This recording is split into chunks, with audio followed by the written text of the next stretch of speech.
ও মা, যত তাড়াতাড়ি পারো তোমার মেয়ের জন্য একটা ছেলে দেখো। ও দেখে সবসময় ফোনে কার সঙ্গে কথা বলে। দেখো তোমার মেয়ের জন্য আমার কার সঙ্গে পালায় না চলে যায়। আমিও জানি ও ফোনে কারারটার সাথে কথা বলে। এখনকার যুগে তো আর মেয়েরা সব দেখাশোনা করে বিয়ে করে না, সব প্রেম করেই বিয়ে করে।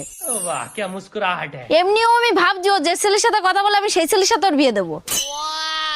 ও মা, বল মানি, কি হয়েছে? আমি না একটা ছেলের সাথে কথা বলি। সে তো আমি জানি, তো ওই ছেলেটার নাম কি রে? ওর নাম নয়ন। এ মানি, তা ওদের বাড়িটা কোথায় রে? এই তো এই পাঁচপুতায়। ঠিক আছে, ওর আজকে আমাদের বাড়ি আসতে বল দিনি, আমিও তো দেখতে চাই তোর পছন্দ কিরকম। ঠিক আছে।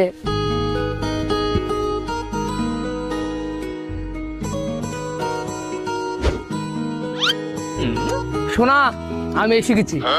ও মা, ওই যে ওই কি চলে আইছে। এ রাহুল, মার ওই হারামজাদার।